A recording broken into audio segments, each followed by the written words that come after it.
Okay. So Yachimo, that means greetings.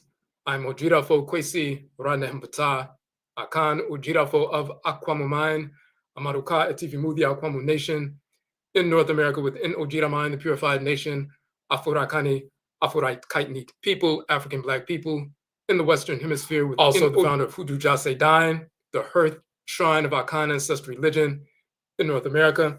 So we'd like to touch on this topic. We've done a series on HOODOO Soulosophy. So the philosophical foundation or soulosophical foundation of HOODOO, which is Akan Ancestral Religion in North America. Now, if you look on our channel, on our YouTube channel, you'll see that we have two documentary films.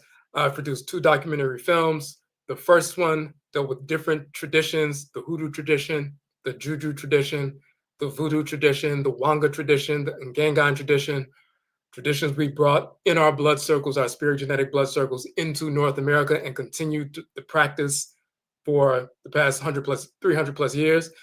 The second film I produced 2 years ago, October, 2 years ago, is HOODOO Akan Ancestral Religion in North America.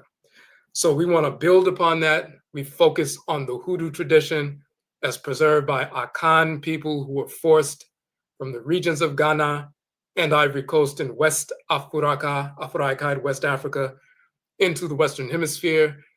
Those of us who are Akan spirit genetically, of course, by blood, but also spirit incarnation through specific clans. Those of us who are Akan spirit genetically, we continued Akan Ancestral Religion, which was preserved as the HOODOO tradition from the Akan word Ndu.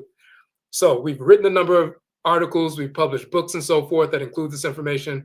We're going to get into that. We did the documentary film. We just had our HOODOO Mind, HOODOO Nation Festival, the 11th annual, just 2 weeks ago and so forth. So we're building upon this and showing the Akan foundation of the HOODOO tradition and showing what the philosophical, cosmological foundation is. Now, tonight, for this series on soulosophy, we're going to deal with the HOODOO ritual cycle. Now, some of you saw that I posted this document on social media, so let's pull it up. So this is the basis of the discussion tonight. Expand this out for you.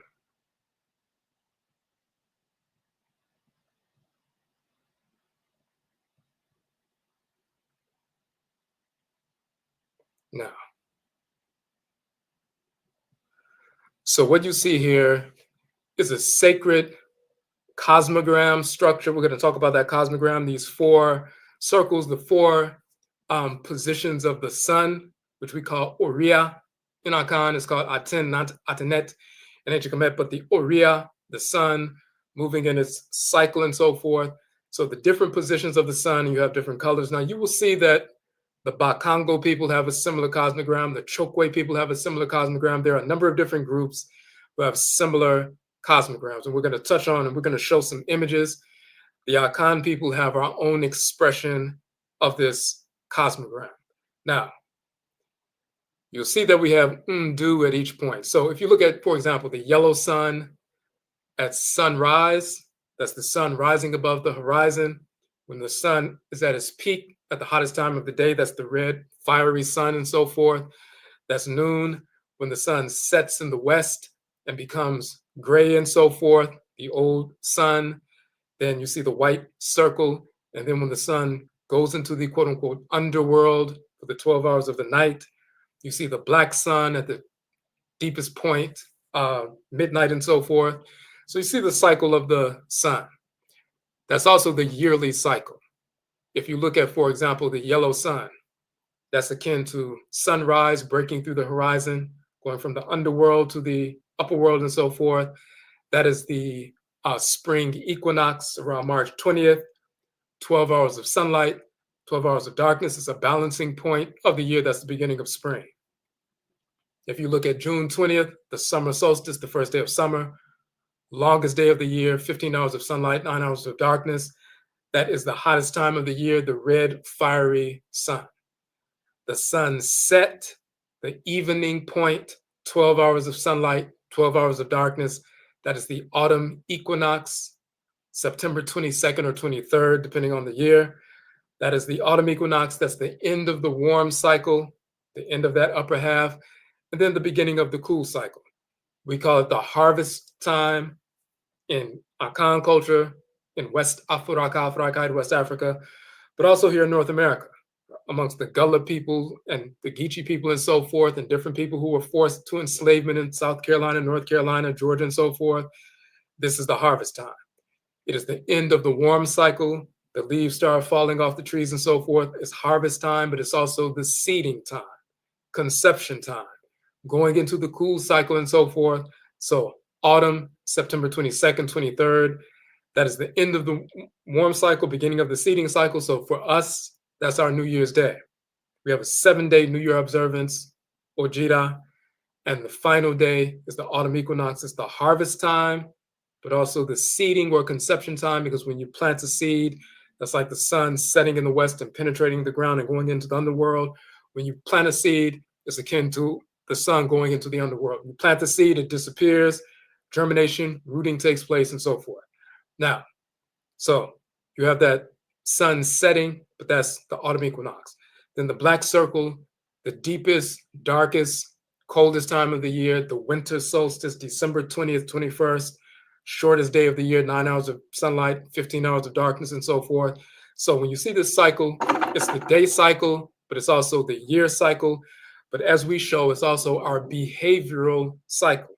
When you're seeded with information, then it germinates and roots within you. That's the white circle. And then the black circle, then your emotional energy, your emotional energetic reaction to what you've experienced sprouts out. And that's the sprouting time of yellow. And then you have a full flowering of your intentions and actions and your behavior and so forth. That's the fiery energy, the red point. And then you account for your actions. You take stock of what you engaged in. You take accountability for your actions. That's the sun setting in the west, the white circle. So our entire behavioral cycle moves around just like the cycle of the sun for the day, the year. That happens with us emotionally, mentally, and also spiritually. So this cycle governs every aspect of life. It's the seeding cycle, germination, rooting, sprouting, flowering, and harvesting. We just went through that cycle. Same thing with behavior, same thing with the year, same thing with the day. Spiritually, the same thing happens. We're going to show how Undu or hoodoo goes through this sacred cycle. And then how it's related to these 4 points are related to the 4 aspects of creation: plant life, animal life, mineral life, and Afurakani, Afuraitkaitnit, human life, and how we are totems for the forces in nature. So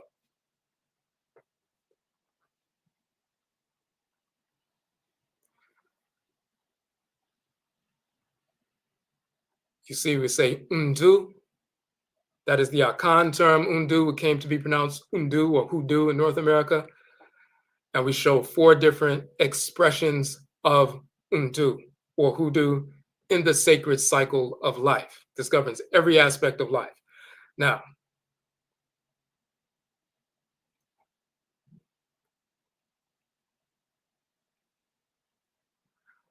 but first I want to define Undu so you can see it.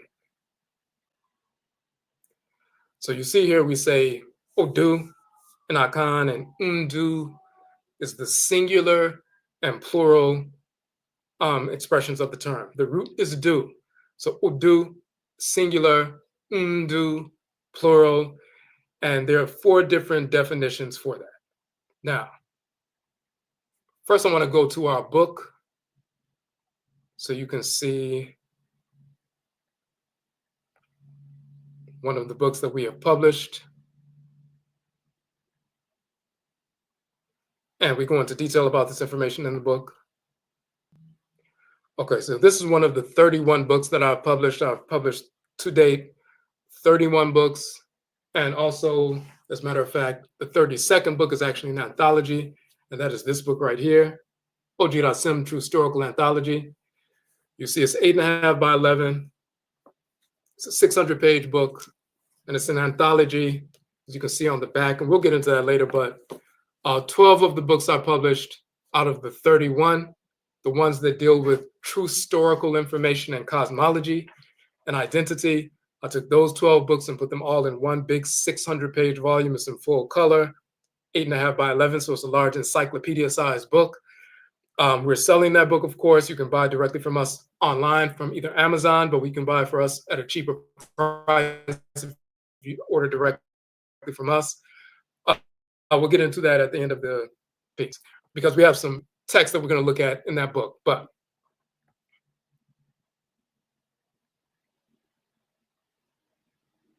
in our Hoodoo People book, we are the first to prove that Hoodoo comes from the Akan people.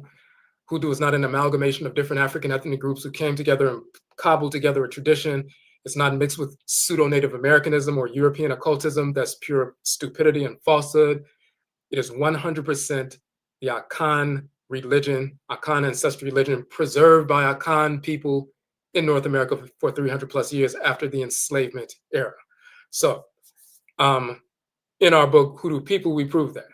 But I want to show you the definitions first. Before we get into the cycle, show you these definitions. And we're going to deal with some linguistics here, so this is important. Now,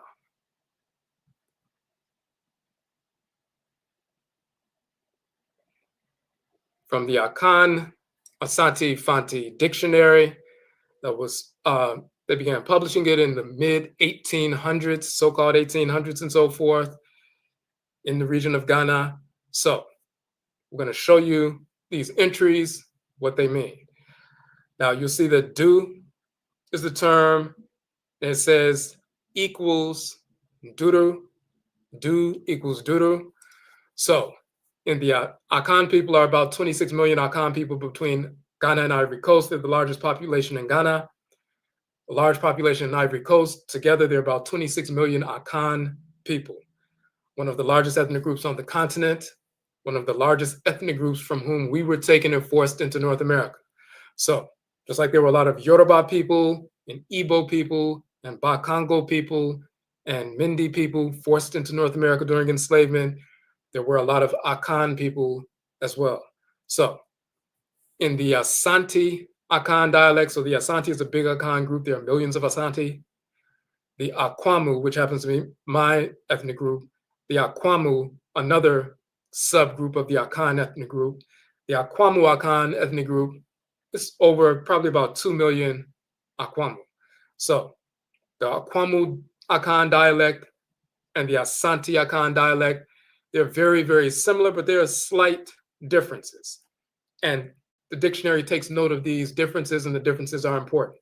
In the Asante Akan dialect, when they say medicine, you'll see here eduru, eduru, and right here where it says PL and N, that means plural. N, so when you put prefix in N instead of eduru, eduru, meaning medicine, singular, the plural is nduru, nduru, that's medicine. So medicine, drug, physic, and so forth. So eduru, I have a unit of medicine. Nduru, I have a lot of nduru medicine. That's the Asante Akan dialect. In the Akwamu Akan dialect, it's ndu, ndu, instead of nduru, it's ndu. We don't have the stem. The stem is not, elongated by the ra sound. So nduru in Asante, ndu in Akwamu. Now, so it's medicine.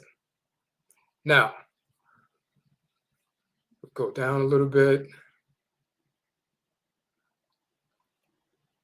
And we show that right here, Akwamu dialect, do, Asante dialect, duru, eduru, plural, nduru, but for us, it's ndu.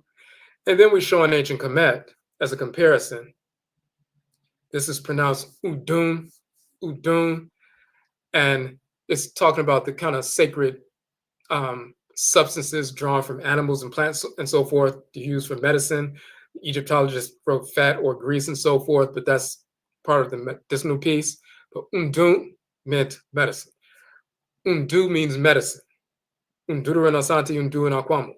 Undu, medicine. Where does the medicine come from? The word for trees and plants and so forth is edua, singular, ndua, plural. Just like eduru, medicine, nduru, medicine, plural, edu, ndu, edua, or eduia, trees, plants, and so forth, ndria, plants, plural.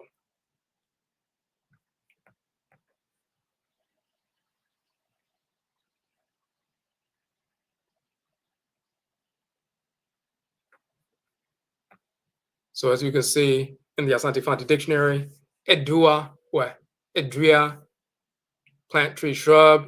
You see here the plural is the N, the prefix, so it's ndua, and they'll pronounce the U as a nasal, so ndua becomes nduia, nduia, and sometimes it sounds like people saying ndria, but it's really ndua with a nasal U, and in English we're not used to using nasals, so the ndua becomes nduia, and it sounds a little bit different.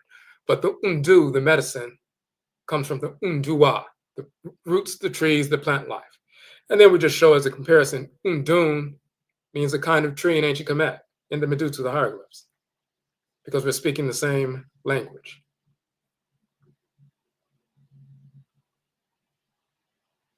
And then we show some more expressions of that. But the key piece is undu, medicine, undun in ancient Kemet, medicine, medicinal substance, undua, tree, plant, plants, unduru, undun in ancient Kemet, tree, plant, plants. So the hoodoo or the undu comes from the undua. That's important. Now,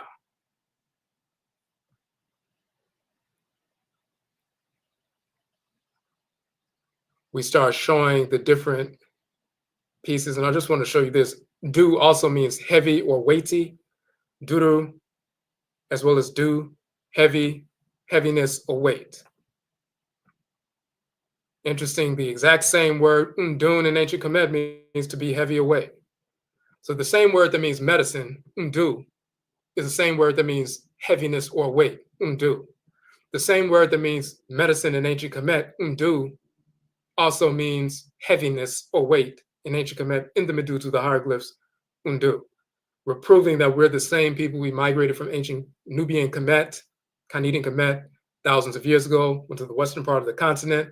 Then 1,000 years after that, some of our people were taken to the Western Hemisphere. So we're continuing to speak the exact same language in North America, hoodoo, mojo, jackball, all these different things that you find in the language of ancient Khanid and Kemet, and amongst the Akan people in West Afuraitkaitnit. And we have proven that in our books linguistically and cosmologically.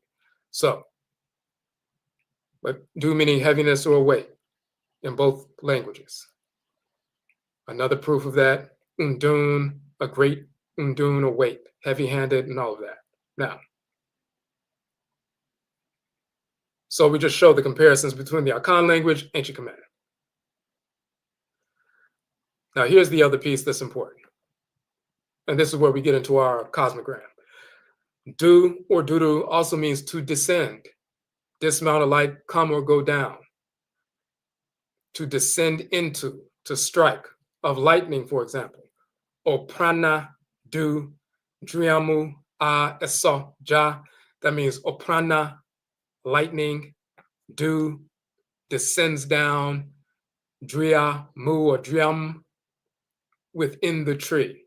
So when the lightning comes down, du, to come down, to descend upon, to enter into, and so forth. So that's important, as you're going to see.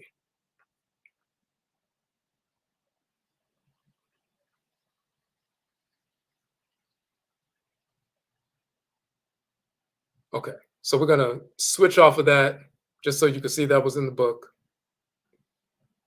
Now, you saw that in the book. I just wanted to show that we were publishing on that, going into some details, some great cosmological details. So when you go to the book and you can download that book for free, you'll see all that information. And it gives more context to this slide. So as we just said, Odu, singular, Ndu, plural, and Akan people in North America, like my Akan ancestresses and ancestors, we continue to say what is this medicine? What is this do? I'm going to give somebody some do. I'm going to give them the hoodoo and so forth, give them the medicine.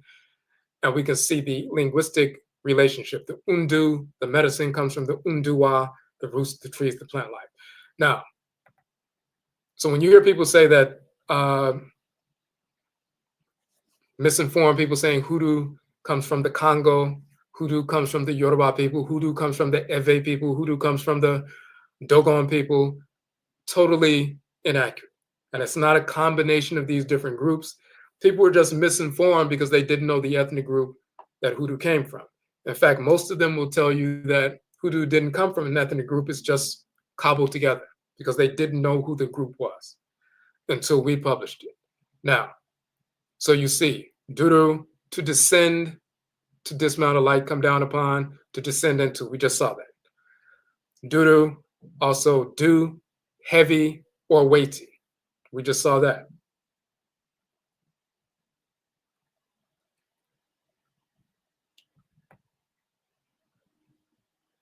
We just saw eduru or ndu, medicine, drug, and so forth. And then we also see to feel a presentiment or a foreboding. So when you feel a presentiment or foreboding, you can begin to understand what's unfolding spiritually before it happens. And then you can warn somebody, hey, somebody's doing this, or this is about to happen. You need to stay away from this. There's danger here. The spirits are showing me, the abosom, the forces of nature are showing me, the nsamanfo, nananoman samanfo, spiritually cultivated ancestresses and ancestors are showing me through ADEBISA divination. I'm feeling this presentiment of foreboding. Ndu, that's what it means. So you have these four definitions, and then you have the definition. Hold on.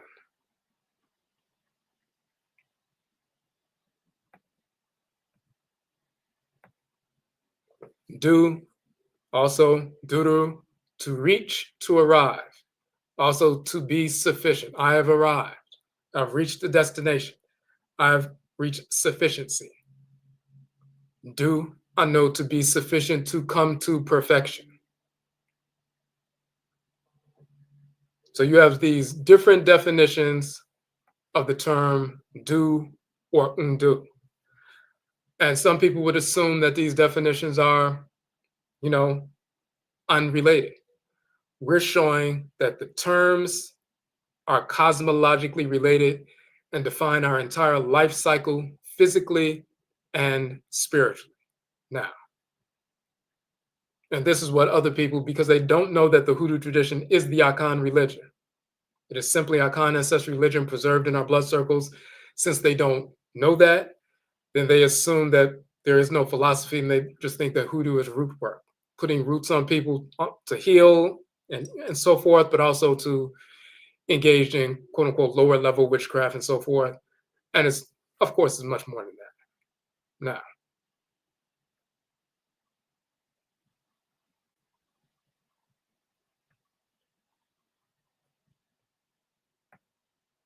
so we show all of that and, we show these definitions. Now let's go back.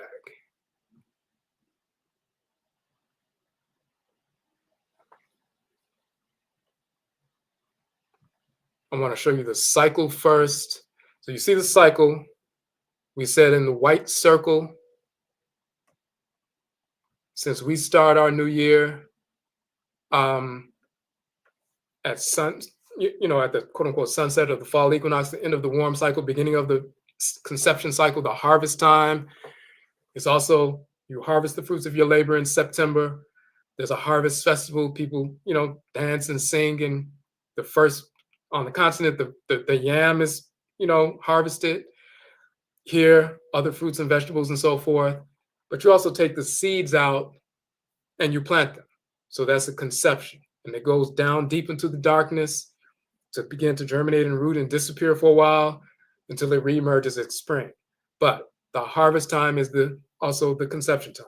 So the white circle, sun setting, sun going into the ground, seed being planted and so forth. Now let's look at when we expand it.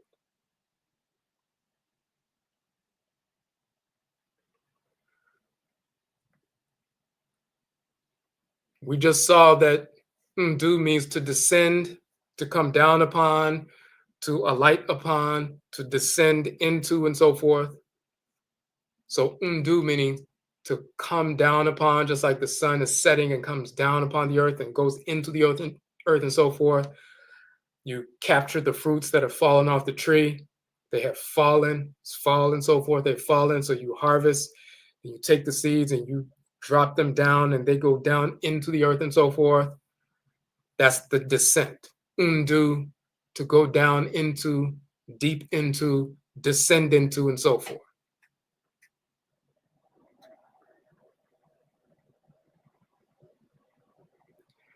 Then you see the notion of Ndu meaning heavy or heaviness. Once the seeds go down and they germinate and root, and the roots go deep down into the soil, there's a heaviness. They become attached to the earth mother and so forth. That's Afura, the fertile earth mother. So there's a heaviness. They gain substance and weight. They draw nutrients and water and everything else from deep within the soil. And there's a heaviness and a substance and a power.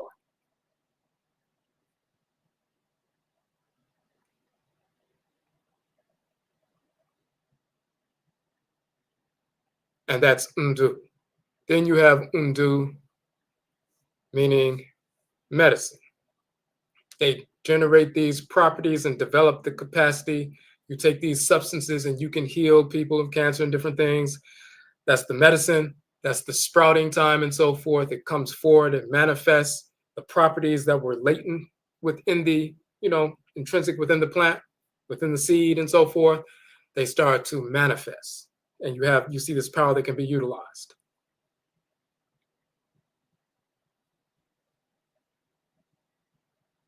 And then you have Ndu, a presentiment or foreboding of what you can utilize this medicine for.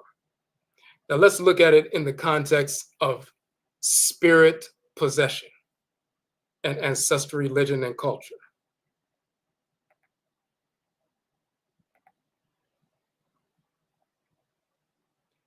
The beginning, Ndu.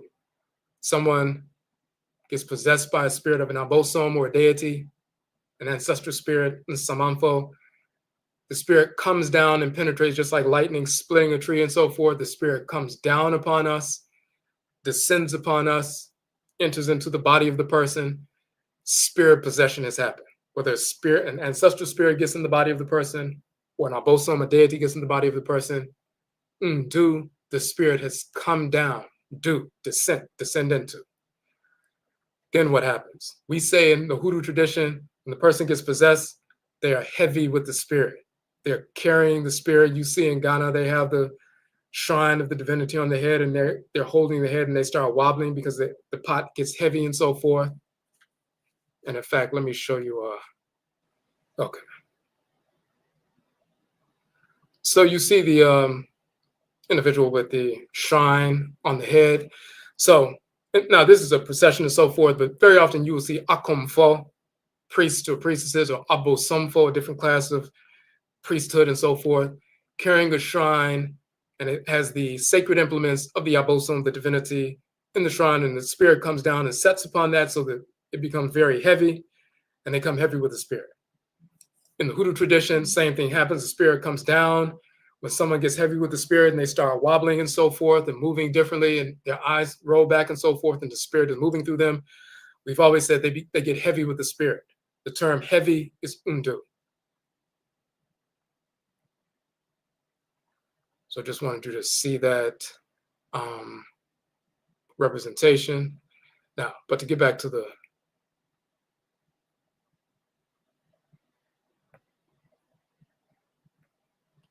cosmology. So spirits descend down upon the person. Ndu, they become heavy with the spirit. And then the abosom dispenses his or her tumi or divine power into the spirit of the person. They get filled up with that power and so forth. They can lay hands on people and heal. They can engage in, ADEBISA or divination and so forth. They can guide, they can teach and so forth, but they infuse them with the Ndu, the medicine. that energetic medicine, that dispensation of energy from the divinity. That is Undu, the medicine. And then once you are dispensed that Undu, that medicine, then Undu, you feel a presentiment or a foreboding. You have the capacity to see into the spirit realm, communicate with the Abosom, communicate with the Unsamanfo. When we perform divination for people, ADEBISA for people, and we cast the shells into the SUSUW, into the water, then the Abosom show us what's going on in the life of the individual. So we get heavy with the spirit when we're going through the divinatory process. When we perform divination for people, we get heavy with the spirit, receive that medicine, feel a presentiment and foreboding to see what's unfolding in the spirit realm and share that so we can correct ourselves or avoid negativity or danger and so forth. So you can see into the spirit realm and interact with the spirit realm. And then the final piece is do or Undu. Remember to reach, to arrive, to reach a state of perfection or sufficiency. So you get to that point where you can see, you can transmit that information, you can bring balance to situations and so forth. So when you see the entire cycle,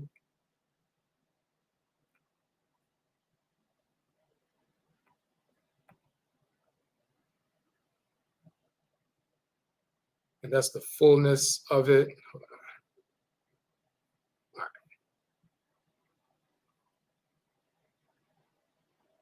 So when you see that cycle, the spirit comes down, Undu. You become heavy with the spirit, Undu. You get infused with medicine, Undu. You feel a presentiment, you have the capacity to engage the spirit realm, Undu, and then you dispense that medicine to the people to bring balance, to bring them to a state of arrival, to reach or arrive that state of perfection and so forth. That is the cycle of life. That's the behavioral cycle. That's the plant cycle. That's the yearly cycle. That's the day cycle. But that is the unfolding of ritual practice. That's the ritual cycle of spirit possession and spirit communication. Akom and Unkom, spirit possession and spirit communication, follows the same natural cycle of earth. And each phase is defined as Undu or Hoodoo by the Akan people. So when we came into North America, we continue to say the same thing. Now, let me show you another piece that's directly related to that. Now, this is something that we showed in our documentary film, as well as doing our Hoodoo Cast podcast, which we're going to start those episodes back up. We have 7 of them out. So now you saw those 4 different aspects of the cycle. They're not random. They're in order and so forth. Now, in our film, we address this, but now we're addressing it in the context of that sacred cycle we're talking about. Once again, Undu, plural, Hoodoo in North America. And we have 4 different levels of ritual practitioner. You have the Odwirafo, Odusinfo, Odutofo, Odumafo in the Akan tradition. This once again proves that when we came into North America, we pronounced this the Hoodoo-yefo, Hoodoo-sinfo, Hoodoo-tofo, Hoodoo-mafo. Different kinds of a hoodoo man or hoodoo woman and so forth. The different ritual practitioners of the religion have Undu or Hoodoo as their prefix. Now, this is something that other people who purport to teach about Hoodoo had absolutely no knowledge of whatsoever. So, the Odwirafo, physician or doctor, but in fact, Ye means to work or to do. So Undu is the medicine, Ye means to work. Fo is a plural that denotes a suffix that denotes plurality. Like, for example, Akan people is Akan Fo, and Akan individual is Akani, but Akan Fo is not Akan individual. I'm from the Akwamu ethnic group. The Akwamu people is Akwamu Fo. and then Kwamu individual is Akwamu Ni. So, but Odwirafo is one of the group of people, Fo, who engage the Oduye process. To work, Ye, the Undu. Ye means to work. So the Odwirafo is a root worker. Then you have the Odusini, and plural, Odusinfo. Nsin means stump or trunk or piece of a tree and so forth. Ndu Sin is the one who deals with the trees and trunks and stalks and all of that and gets medicine from that. So that is the Ndu, the root Sin worker and so forth, the root doctor.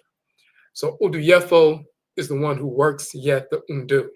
Odunsinfo is the one who gauges the scene, the plants, the minerals, or mainly the plant life and so forth, to access the Ndu. So that's the root doctor, Odunsini, the root worker, Odwirafo. So in hoodoo in North America, when you hear people saying, hey, so-and-so is a root doctor, hey, so-and-so is a root worker, they just thought those terms were interchangeable. They didn't know that they were specifically translations of Akan language. A hoodoo root worker, a hoodoo root doctor. The root worker is Undu Ye, Odwirafo, Ye, to work the Undu, work the hoodoo. Udu Sinfo, the medicine, the plant life, the roots and so forth, the stalks, the Nsin of the Undu, the hoodoo, the medicine. So that's the root doctor. Of course, here it says medicine man, physician, native physician, and all of that. Odu Tofa, Ta is dealing with the medicine that you use as poison. So we would poison the so-called slave owners and so forth to kill them so we can escape enslavement. Odu Tofo uses the medicine that he learns or she learns, not just to heal people from cancer and other diseases, but also to kill our enemies. And that is sacred and it's divine. To kill your enemy is a sacred divine process. It's backed by divine order. So then you have the Odumafo.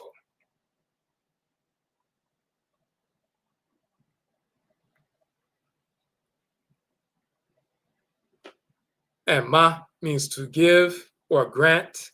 And Undu means, in this context, the medicine. So you're talking about someone who engages in divination. So when you look on my page and it says Odwirafo, Kwesi, Ranehembata Akan, and then it says traditional Odumafo, that means I practice ADEBISA or divination and perform divination for individuals in the function of an Odumafo. Some people, their primary focus ever since they were children, they would go out into the forest and so forth and in nature and play with plants and extract, juices from the plants and learn how to heal. And they spent all their time just learning the medicinal properties of plants because they wanted to be in that environment and they stayed in that environment and didn't want to play with anybody else. They grew up and become Odusinfo, the root doctors and so forth. You have the Odwirafo, who's a conjurer, who brings the spirits down for spirit possession, spirit communication. That's the Odwirafo, the root doctor. Odutofo, as we said, the one who uses the medicine to poison to kill our enemies. That's like the military, defense, and so forth. Then you have the Odumafo, who utilizes that medicine for divination. So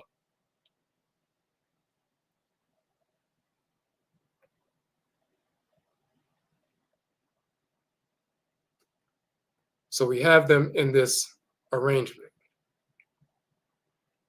And they fit inside that cosmological arrangement as well.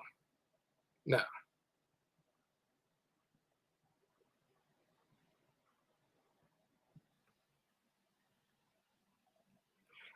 so this document once points to the same cycle, but from a different context.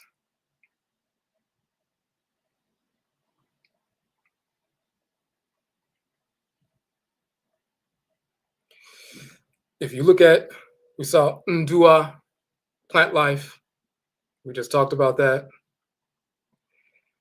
Then you have Aboa, singular, animal, Moa, animal life. Onipa is an individual human being. We're talking about Afurakani, Afuraitkaitnit people specifically. Nipa, the plural, human life. And then you have Ebo, which is a term for stone, Aboa, is stone. Aboa, aboa is stone, but also another plural is mbo, mbo. Stones. In this context, we're talking about mineral life. Now, these are the four aspects of creation: plant life, animal life, mineral life, Afurakani, Afuraitkaitnit, human life. That's all of the natural created order. The Earth Mother, of course, is mineral life. All the planets, suns, moons, stars, all of that is mineral life. The black substance of space that we call Ka and Kayet, the male and female divinities Ka and Kayet, that the whites in our offspring call dark energy and dark matter. That's all considered mineral life. Of course, plant life is plant life. We know that. Animal life, moving across the earth, and also microscopic, animal life as well, single cell animals and all of that. And then Afurakani, human life. So we're all of creation can fit with this cosmological structure.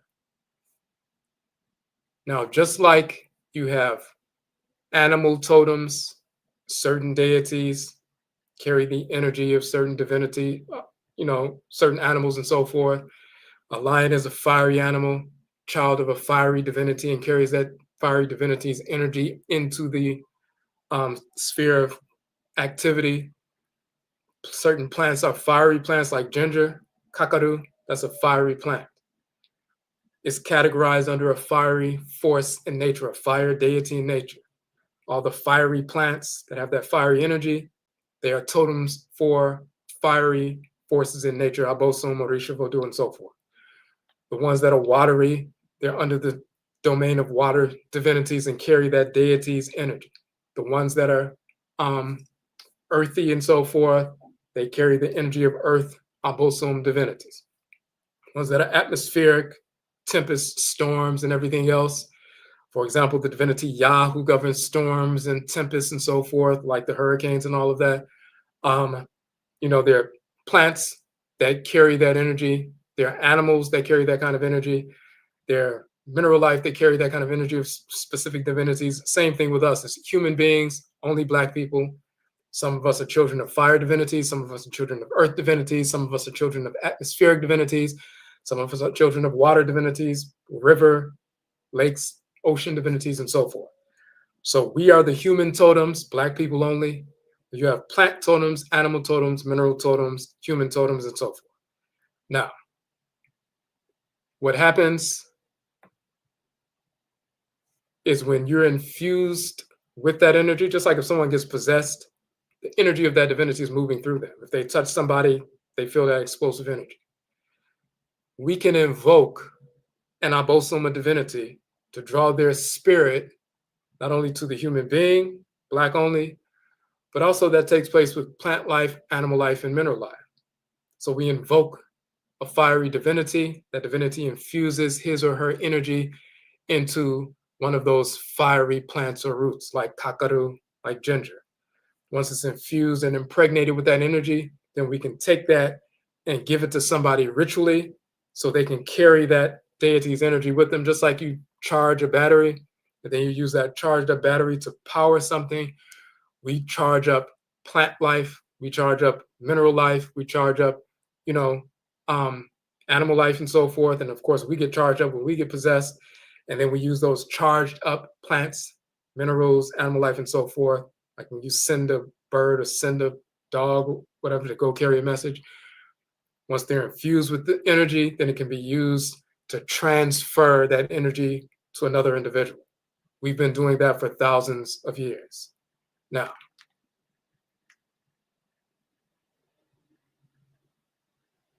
let me show a little bit about the reason why we use this cosmogram in the way that we do, specifically from an Akan perspective, which is a hoodoo perspective.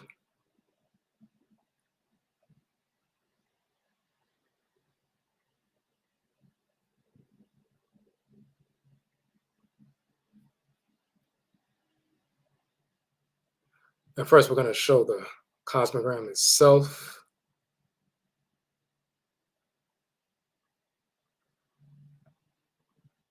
Okay, so why are we using this cosmogram? Some people assume that it's simply from the Bakongo people, But let me show you why we use this cosmogram and this sacred symbolism.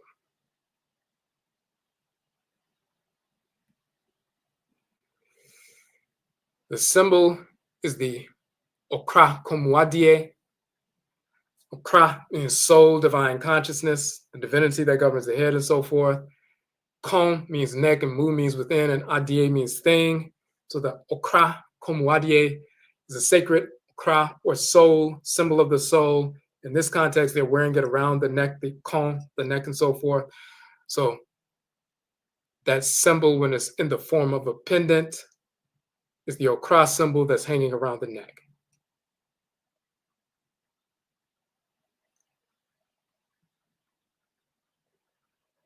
But this is the symbol, the Okra symbol, that is representative of the soul, the divine consciousness, the deity that governs your spiritual head. So you have a force in your head, just like you have your physical body.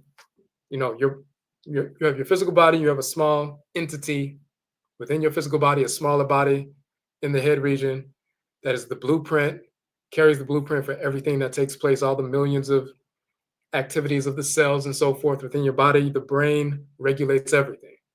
It's the master, it's in the head region.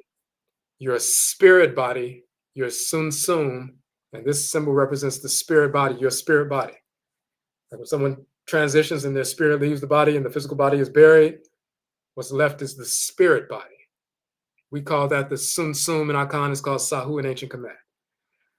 The SUSUW, your spirit body that has your same form as your physical body, that spirit body, if someone was to see you clairvoyantly and see, oh, I see a ghost, or, you know, in the head region, there's a radiant force like the spirit's brain.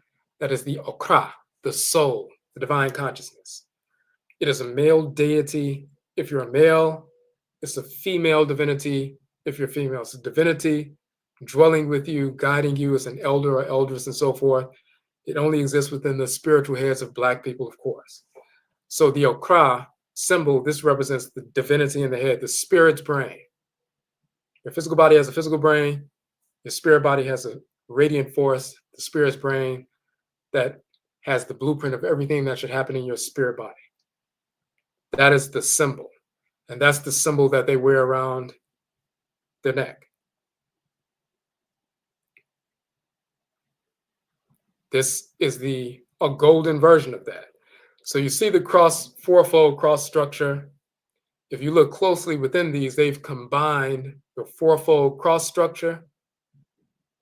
And you see, especially you see it here, and the SUSUW symbol they have in the middle of it. So they're saying the SUSUW is a spirit body and it's governed by the soul, the Okra, Okrawa.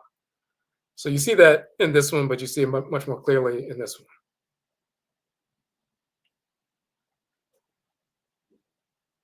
An Adinkra symbol that represents governance, fourfold structure in Akan, Abain. Same symbol in ancient Kemet. This is the Newt symbol. It represents a political entity, a polity, a government. And when you look at the Ohini Eniwa, Ohini means king and Eniwa means eye or eyes. So it says the eyes of the king look around the entire nation. So the sovereign is sitting in the middle of the nation, can see everything. There's also a proverb, Ohini Ye Oria, the king is the sun. In ancient Kemet, the right eye of Ra, the creator, the right eye of Ra is the sun, and the left eye of Ra is the moon. So when they say the king's eyes can see all around the nation. So and the king should be a representative. The Ohini is a representative of the people to the ancestresses and ancestors. Everything that happens in the nation is summed up in the person of the Ohini, the king. So if the nation is acting a fool, then you're going to produce a leader that's disordered as well. But the king is a representative. The Ohini is a representative of the people to the ancestral community. The queen mother, the Ohema, the queen mother, is a representative of the ancestral community to the people. Of course, through the woman, she brings the ancestral spirits into her womb. 9 months later, a former ancestral spirit is now a physical person walking around in the world. She's the vessel that brings them back into the world. So she's pulls them in. She's a representative of the ancestral community to us when she gets possessed and communicates with the people and communicates the ancestral will to the people. The Ohini, the king, is a representative of the people to the ancestral community. So he sits in the middle of the community. He can see all around the community. His eyes and Niwa see all around the nation. Yomai. This combines the Sunsum, the cross structure, the Sunsum, with the perpendicular cross. Diagonal cross and perpendicular cross. And you also will find that the perpendicular cross represents masculine and the diagonal cross is feminine. There's a male cross and a female cross in Akan Ancestral symbolism. And this is why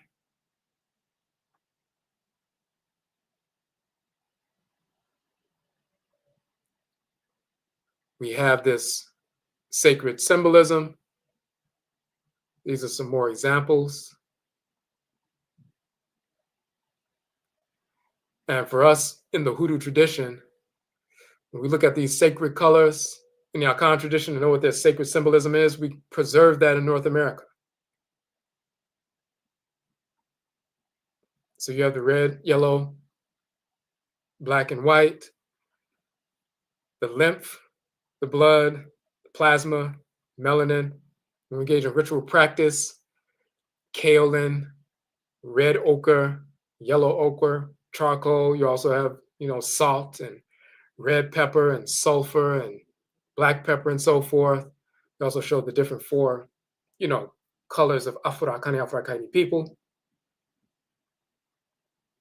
Dark brown with red undertones, dark brown with black undertones, dark brown with yellow undertones. Even the Ufiri, the albino is still part of our culture. That's the only white individual that will ever be part of our culture. One of our own. Now,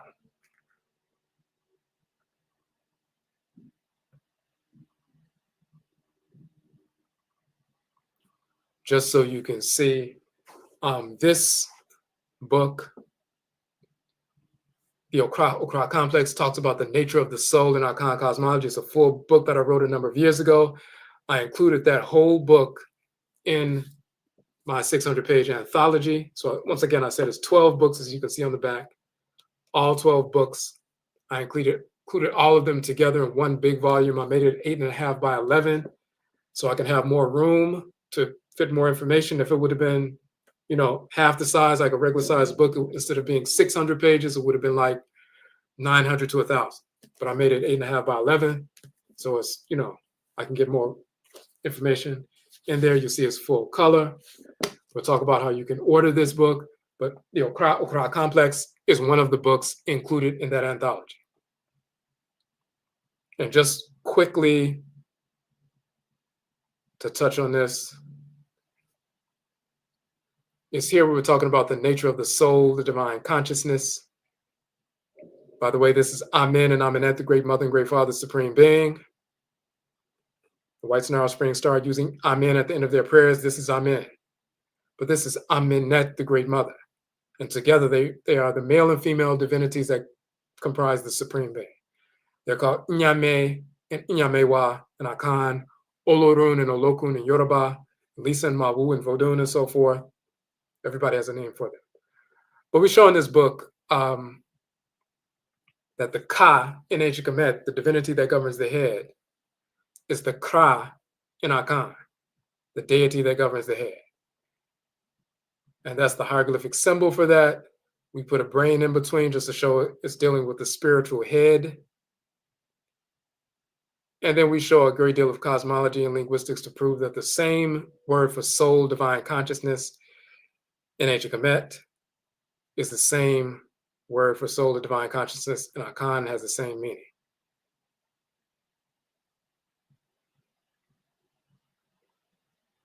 But we wanted to show this image here. So when you look at the 2 hemispheres of the cerebral cortex and the cerebellum The cerebral cortex governs consciousness and so forth. The cerebellum deals with motor movement and power and coordination and energy and so forth. And when you look at the fourfold division of the brain, you have the fourfold division of the okra. And we talk about the nkra, your divine function, and your divine the message or errand or commission that you're supposed to execute, and the manner in which you execute that divine function in creation.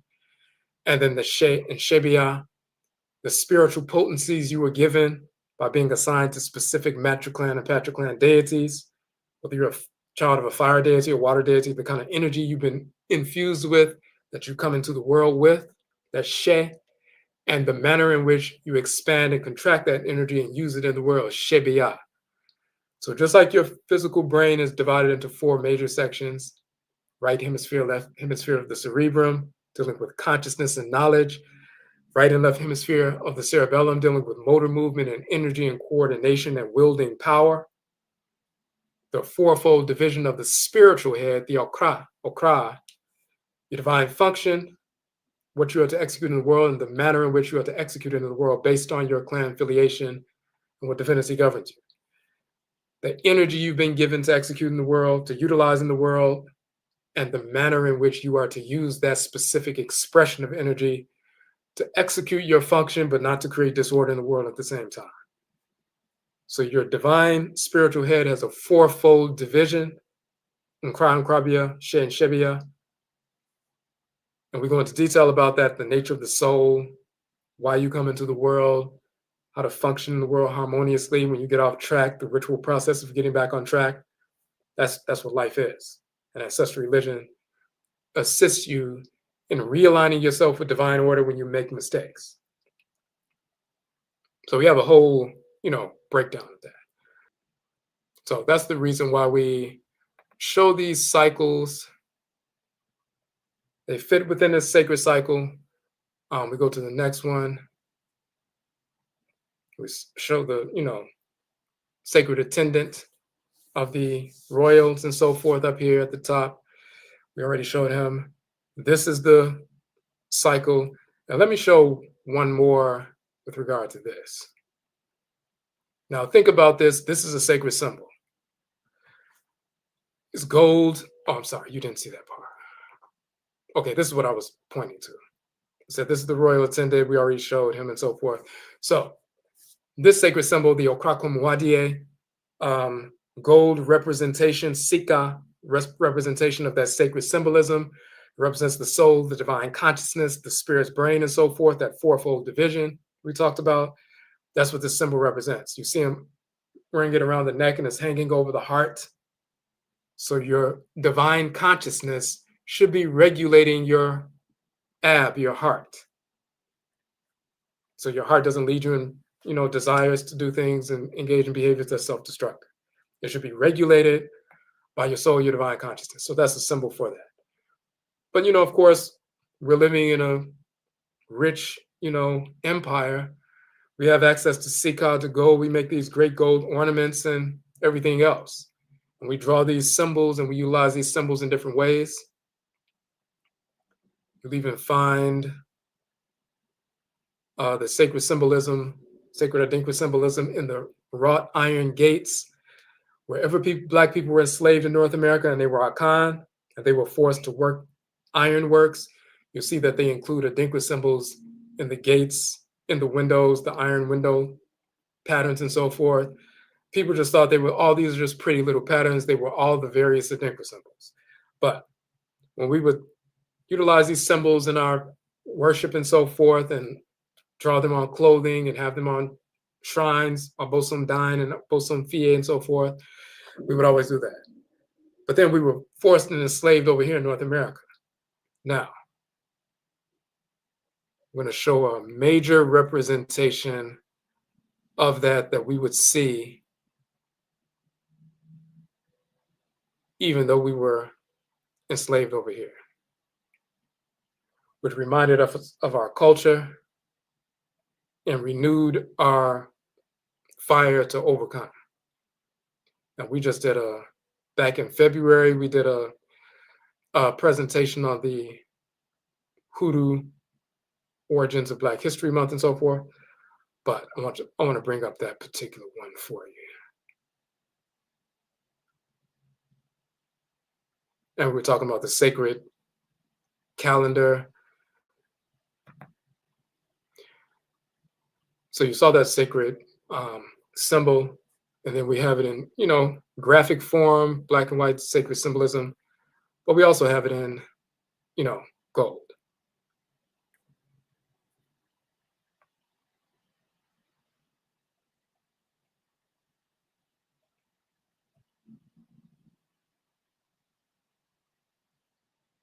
We were showing this same symbolism as it deals with the year itself. Spring equinox, the midpoint, May Day, 40 days after the spring equinox, summer solstice, 40 days after that, the quote unquote Day of the Dead, autumn equinox, 48 days after that, the whites and offspring call it All Saints Day, which is tomorrow, winter solstice, 40 days after that, Groundhog's Day, according to the whites and offspring. But all these midpoints between the equinoxes and solstices, they are all represented in this cycle. We've always dealt with that. And actually, Black people in North America, we have a sacred observance on each one of those equinoxes and midpoints.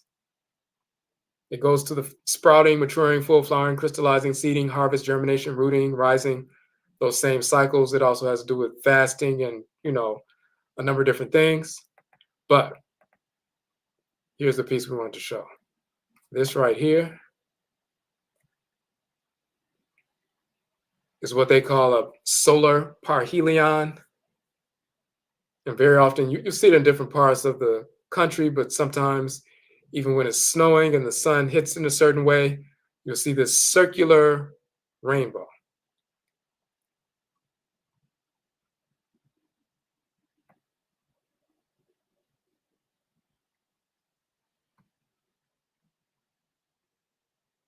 Let me make sure you were seeing all of that. Okay, first I was showing this, that's the sacred calendar and so forth, goes around the same cycle, the equinoxes, solstices, all of that. Now,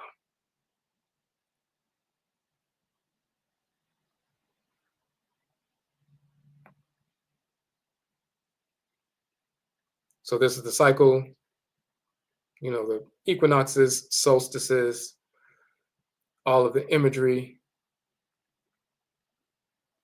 We discussed that. That's on YouTube. You can watch that Black History Month, the holidays that the Black people in North America preserved on these sacred dates. So the 4 points are the, summer solstice, autumn equinox, winter solstice, spring equinox, and the midpoints, 40 days after each one, or 42 days after each one. This is why you have Akan calendars every 42 days and so forth. It's connected to that. Now,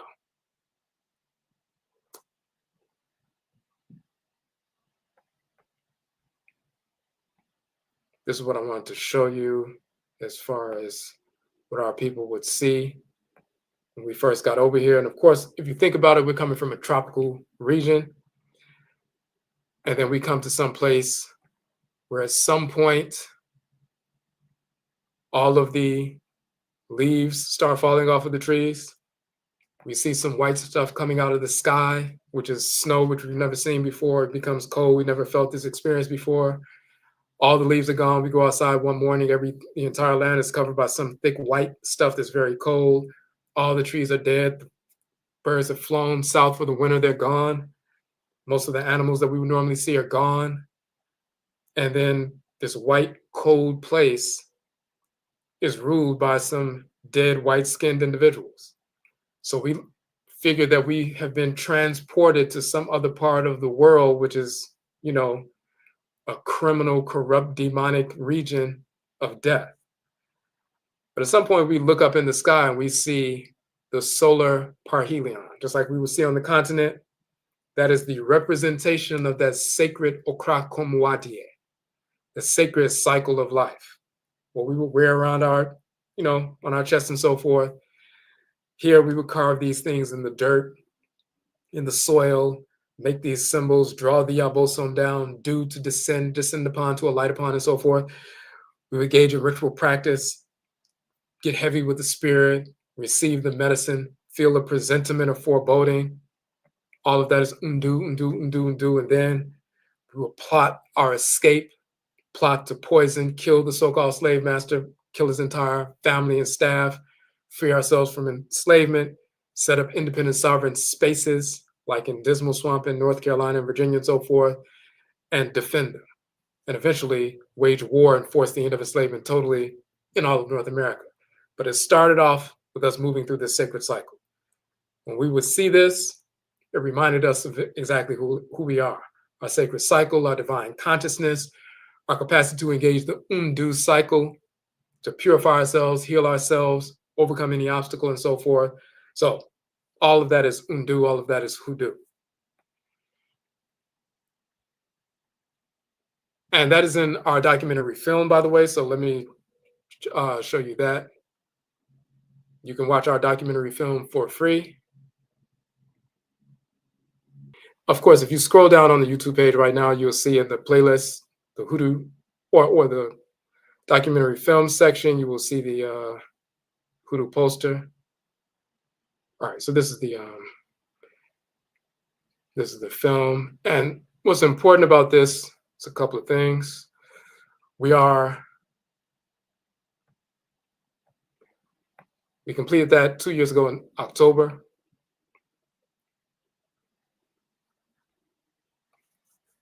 Hoodoo Akan Ancestral Religion in North America. Of course, you see the Asase and the Nsuo, Mframa, and Oja, the earth, the water, the air, the fire, and so forth. You see the sacred symbolism here that we included in the poster that we just talked about. But what we just talked about with regard to the sacred cosmology and the Okrakomwadie symbol, that is in the film. We're going to detail about that, as well as the mojo and the jackball and the jack and the paint and the various High John the Conqueror, which is Jama Kakaru and so forth. We go into a lot of detail in the film. We're working on part 2 of the film. Our goal was to have completed it a couple of weeks ago. We're not complete with it yet, but we are working to complete it. So we do have a crowdfund effort to help complete part 2 of this. It's a hoodoo film trilogy, documentary film series. The first hoodoo film, that one that we just posted, deals with cosmology, the Akan identity of hoodoo, soulosophy, and so forth. The next one's going to deal with ritual. So we're working on that. If you'd like to contribute to our crowdfund effort, let me put that link in the chat room right quick.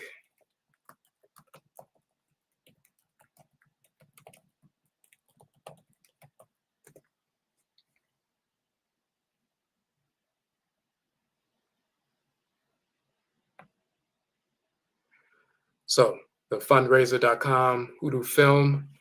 And when you go there, you'll see the details. You can watch the hoodoo film and you'll see what we're talking about. You'll see the detail that we put into it. And then you'll also see, we also traveled to ancient Khanid and Kemet, Egypt and Nubia. We also traveled to Ghana, West Afuraitkaitnit, West Africa. You'll see that in the film as well as the cosmology to show the tie from ancient Khanid and Kemet through West Afuraitkaitnit, Africa to North America.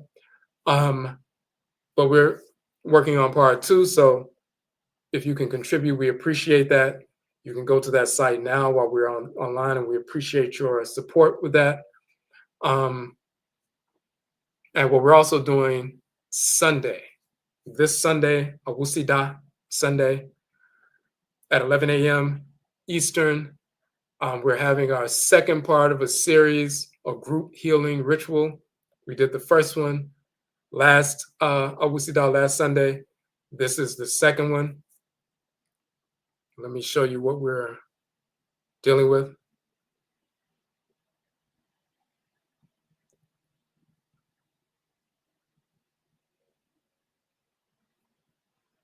So last Sunday, or 2 weeks ago, we had our Hoodoo Mind, Hoodoo Nation Festival.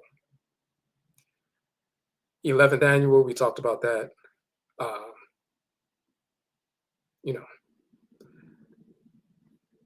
little bit ago. So that was 11th annual. We had that. 1 week later, last Sunday, we had a group healing ritual.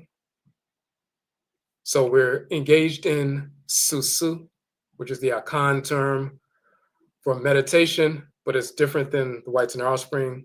We even have a 4-week online course where you can be certified in SUSUW as a meditation instructor, so you can use that certification to conduct, meditation sessions with adults at workplaces and places of employment, as well as youth, and get paid for that. But SUSUW, from the Afurakani, Afuraitkaitnit, or original African perspective, is different from what the corruptions you get from Hindus and Buddhists and so forth. So we've been engaged in SUSUW, or quote unquote meditation, for tens of thousands of years. Now, the first one was Acheni Asase. We dealt with mineral totems. So through the SUSUW process, the meditative process, we're invoking our Nsamanfo, our ancestresses and ancestors, and our bosom through the agency of Asase, which is earth, and in particular Mbo, which is mineral life. And different minerals, as we said, carry different energy complexes, and they're associated with different divinities. So when you choose one of those minerals and so forth, you're drawn to utilize one, whether you're wearing them or putting it on a shrine or whatever it is. You're drawing the energy. It's a magnet for that divinity or that ancestral spirit for your clan. They'll charge up that mineral, but it's also a magnet for them to communicate with you through. Just like you can have a cell phone, it is a device through which you can communicate with somebody on the other side of the world. The mineral or the plant or the animal totem is a device that you can infuse with energy to communicate with the forces in nature, the abosom or the Nsamanfo. We utilize it in different ways. So we did the group ritual, the group SUSUW ritual meditation, focused on mineral totems in the context of, Mbo, mineral totems, Achenibo, mineral totems, and so forth. That was last weekend. This Sunday, November 2nd, 11 a.m. Eastern, we're going to do the same thing, except, and this, we'll post the link in the chat room also. This time, instead of doing mineral totems or Achenibo, we're going to do plant totems. Achenedua.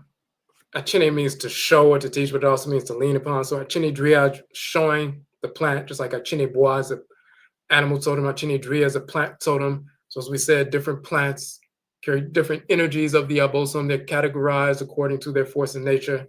You can utilize that plant as a communication device or magnet to draw that spirit into the space ritually. Also to infuse it with the energy of the divinity, to heal yourself, purify yourself, use it as a communication mechanism and so forth, many different things. So we're gonna be focused on Achenedua when we're engaged in SUSUW, utilizing these different expressions of Ndria or plants to draw the energy of the abosom and Nsamanfo to us for ritual recalibration. When we talk about healing, we're talking about ritual recalibration. Now, and we're not just talking about people crying and emoting and being silly and then pretending like they had a healing ritual. That's not what we're talking about. We're talking about aligning our thoughts, intentions, and actions with the forces in nature that regulate order and creation. When we draw ourselves to them, engage in forms of Nkom and Akom, spirit communication and spirit possession, they can use the same energy. They regulate the sacred order of the planets, sun, moon, stars, cycles of earth, plant life, animal life, mineral life, and bring that order into our spirit bodies, our physical bodies for health, and also our community for balance in the community and so forth, in the family, marriages, finances, everything. So we're talking about ritual recalibration. So we're going to engage in that group healing ritual this Sunday, November 2nd, 11 a.m. Eastern. Let me give you the link to register. Of course, as is true with all of our rituals and events, it is open to Afurakani, Afuraitkaitnit people, African Black people only, no non-Black people at all. One of the reasons we have registration, because crackers are trying to slide in. They'll try to sneak into an event. So the only way you can get in is if you register. And we verify identity, or else you're not going to get the link to participate. So, so this is the that's our PayHip site, and we have our different things on the site, but that's the link itself. So you can go to that link right now and register for Sunday's event. Let me show you what's on the link.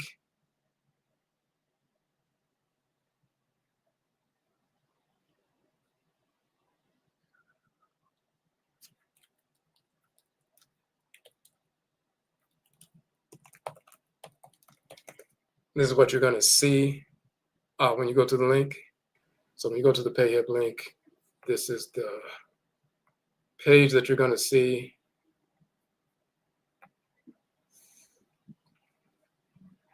So you'll see the different things. So for example, you see the book.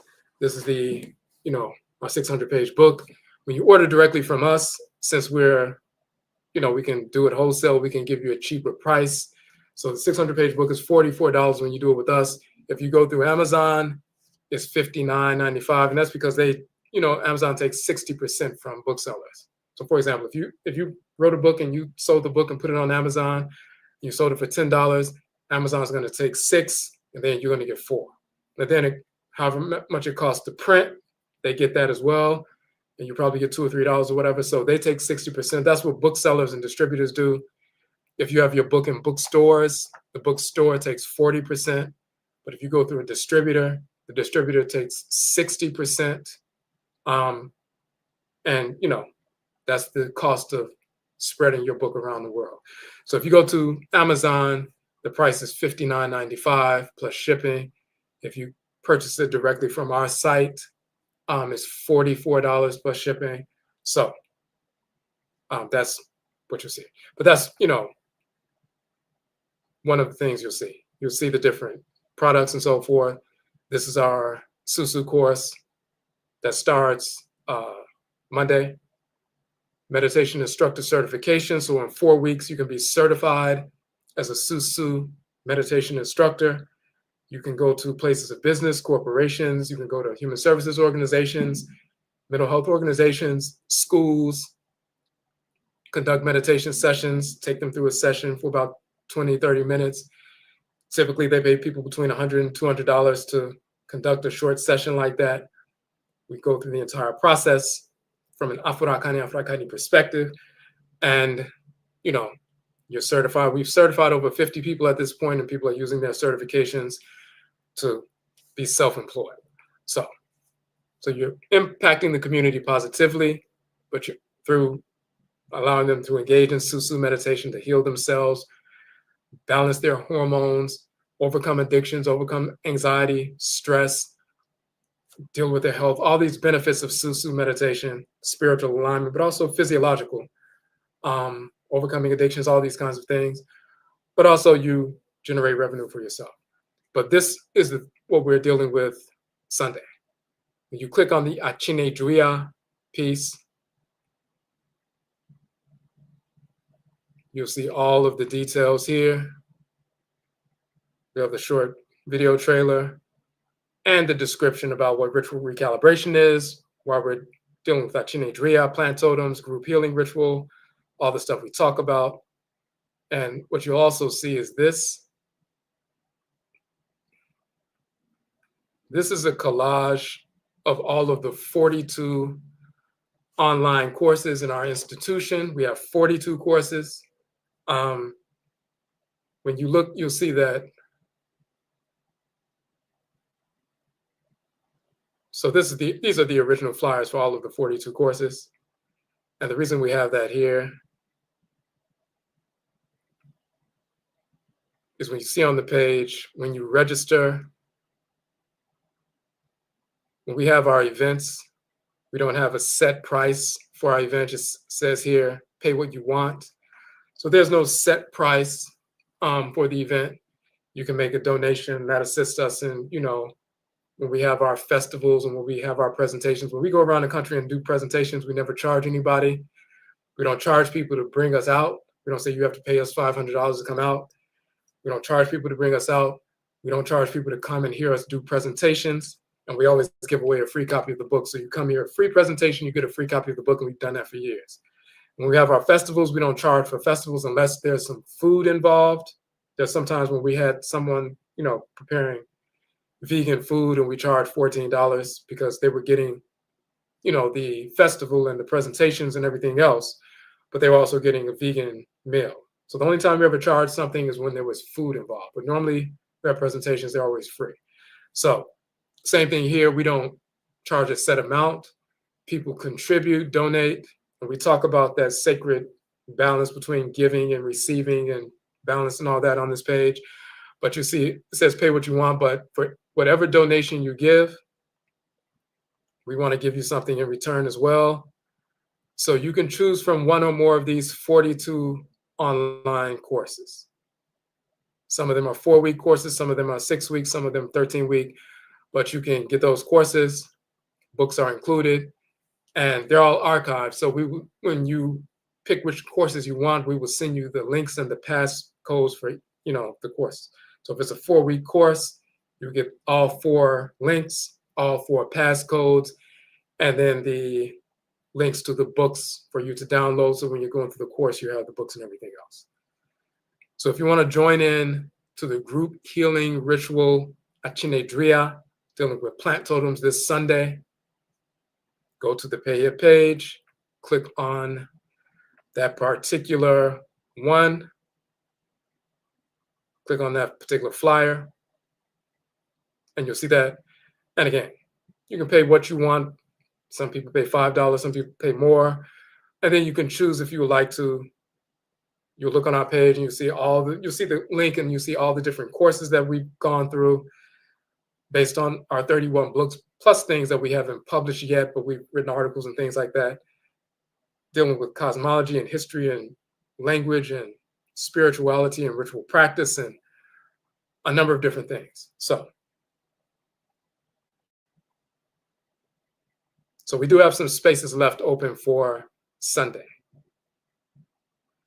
You'll also see our ADEBISA, which is Hoodoo Divination. When you click on that page, of course, this is open to Afurakani, Afuraitkaitnit people, African Black people only. We do not do divination, reading, spiritual consultation for non-Black individuals. So, see, again, we don't have a set price for divination. It's the pay what you want piece here. You see that. And when you scroll down, you see the short little video we did, but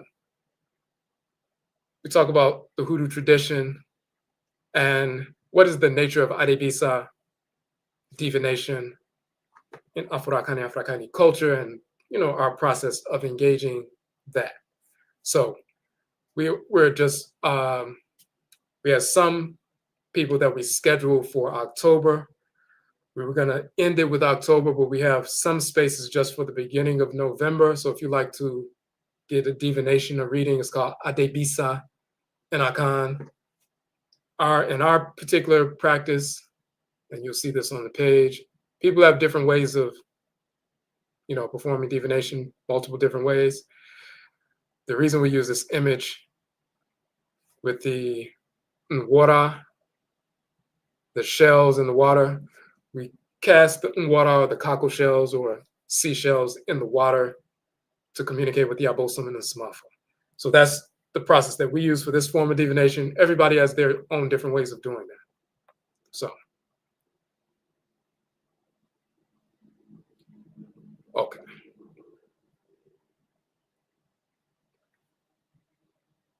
So again, click on the page, you'll see well, let me show this as well, just so you will see. Beginning November 3rd,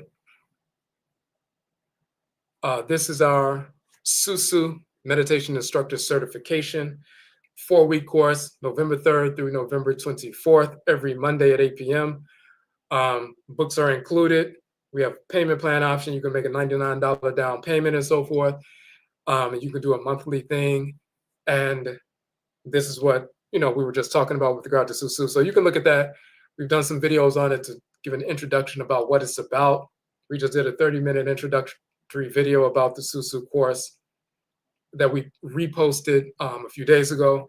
So if you'd like to be certified, we've already certified 50 plus people. It starts Monday. We just finished up a course, so it starts Monday. The new one starts Monday. And finally, Um,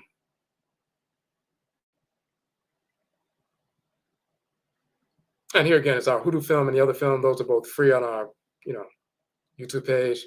We just had the Hoodoo Mind Festival, as you can see here. That was 2 weeks ago. We also have our NIMDEESEM, Bachelor of Arts in Philosophy degree program. So again, we have 42 courses that we've curated. The first book that I published, Ubin Sheng, The Ancestral Summons, it was released on the winter solstice, December 21st of the year of what we call 12,998. The Gregorian calendar date for that is 1997. So the first book I published this December will be 28 years old. The other 31 books that came after that have come over time. Over that past 28 years, we have curated a number of courses. We've traveled to different parts of the world and we've engaged this process. So we have 42 courses, and those comprise together make up our NIMDEESEM. That's the Akan term. In English, you'll say Bachelor of Arts in Philosophy. If you look at any degree program in major universities, how many courses does it take to achieve or obtain a Bachelor of Arts in Philosophy? They'll say between 40 and 42 courses. You look at the Georgia State University or somewhere, they'll say you have to take 40 to 42 courses to obtain your degree, Bachelor of Arts in Philosophy degree. We have 42 courses, but they're actually accurate information. It's not Greek philosophy or Roman nonsense or Chinese philosophy and so forth. We're talking about reality and the origin of these pseudo philosophies. So we cover what they're doing, but we also show the origins and show the real. We can still employ our philosophy today.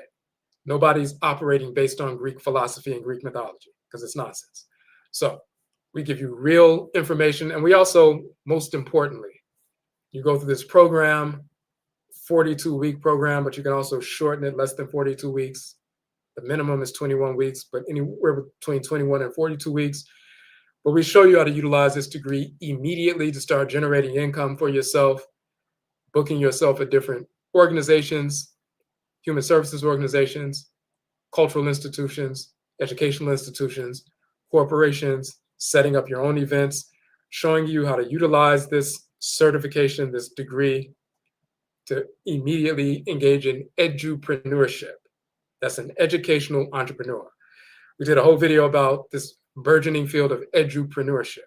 So, but with us, we don't just give people, distribute degrees so people can walk around saying, I have a degree and it's deep. That's nonsense.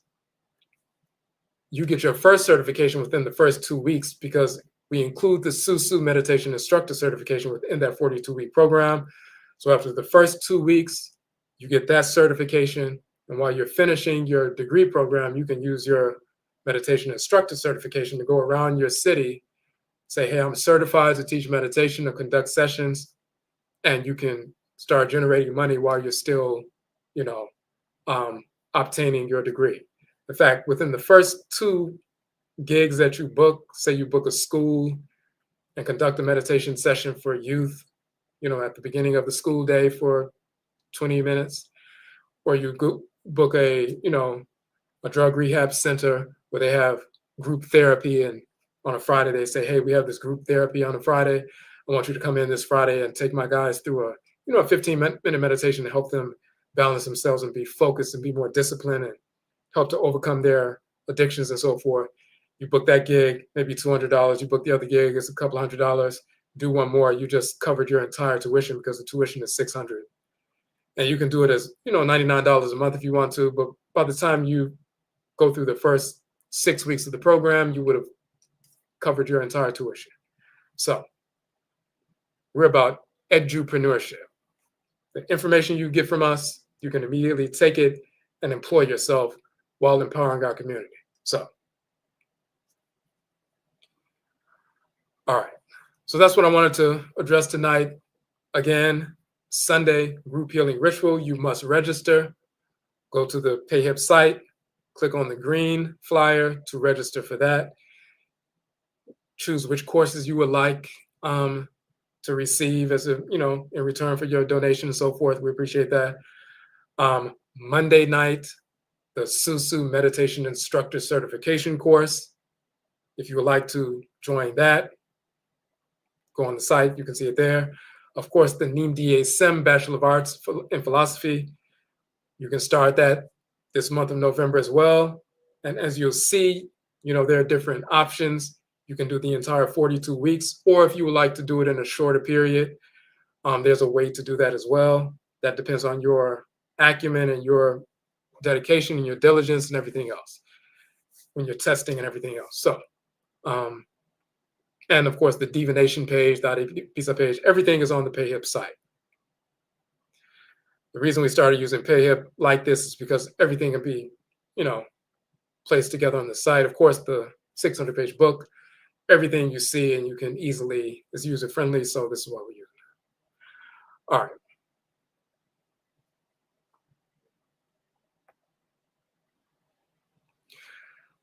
Okay, yes, tree language is beautiful, and we show the connection, like the words in the tree language dictionary, side by side with the words in the hieroglyphic dictionary, the same words, same concepts, same deities. A lot of our work proves that. One of our courses, so part 1 and part 2 that you see in the 42 courses, is the Meduten Todo part 1 and part 2, how to read and write the Meduten Todo, the hieroglyphic language of ancient Kemet. So you can learn to read and write that language and so forth. And we also, in that course, compare it with, the languages of the Akan people and others and so forth to show that we're still utilizing that same language. All right. Okay, so we've gone much longer than I wanted to. I wanted to stop like maybe 40 minutes ago, but if you have any questions, of course, just hit us up.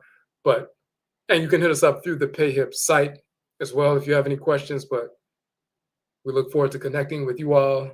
Awusida on Sunday for this group healing ritual, the AKYENEDUA, the plant totems ritual. And once again, Yerase, we thank you. And Yabesha Bio, we will meet again. That's up.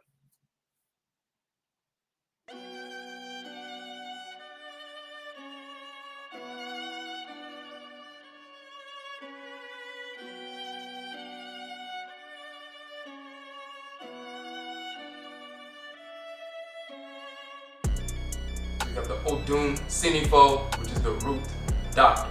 Odwirafo, which is the root worker.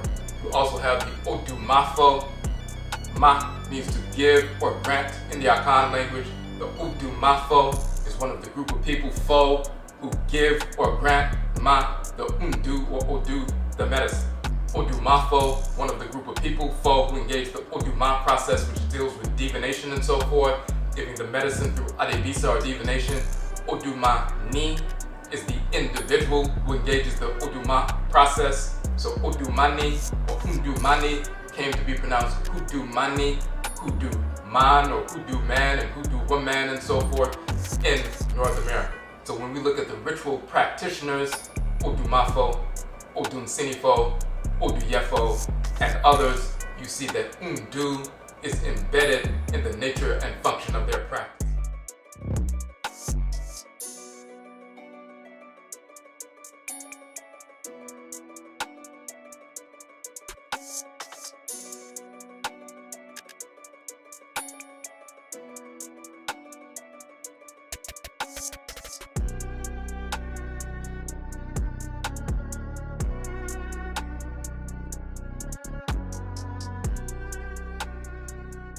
SUSUW, Meditation Instructor Certification.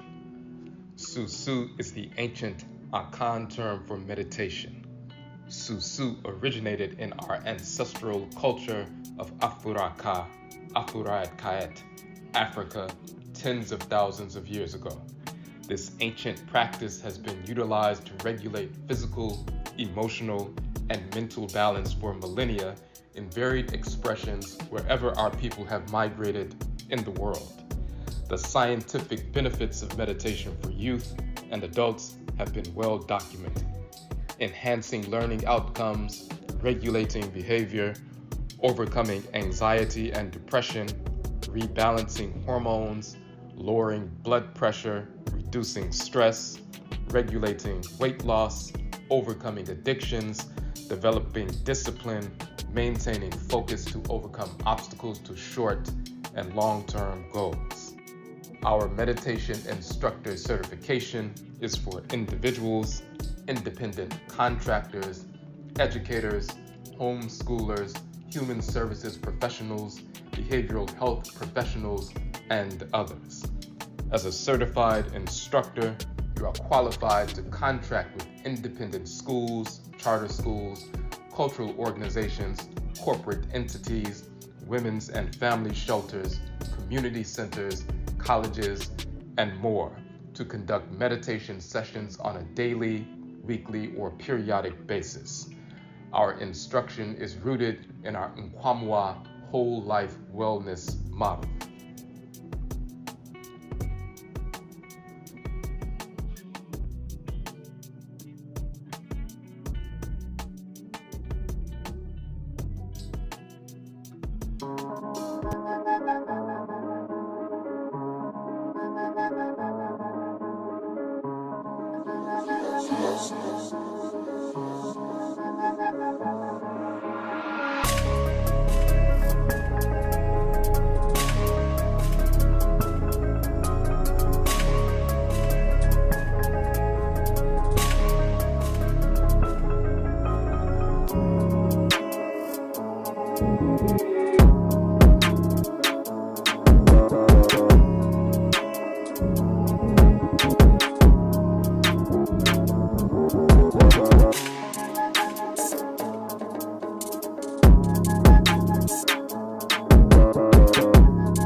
That means greetings. I just wanted to give a quick update. You'll get the details in the clip that follows. I just wanted to show everyone. So my soft cover book, Odwirafo True Historical Anthology, is now available. It's live on Amazon, but we also have a 30% discount when you order directly through our website. As we said before, in some of the postings and information we sent out, you know, Amazon takes 60% off the top for booksellers on their distribution site and so forth. So we can offer it at a 30% discount, you know, on our website. So you'll get the information in the clip that follows, but 8.5 by 11 size, 600 pages, full color. And we go into detail about various aspects of Afurakani, Afuraitkaitnit, African Ancestral Religion, culture, nation building, true historical information, spirituality, cosmology, and every facet of Afurakani, Afuraitkaitnit, African Black identity, and so forth. So check out the clip that follows. We look forward to connecting with you, and Yerase, we thank you for your support.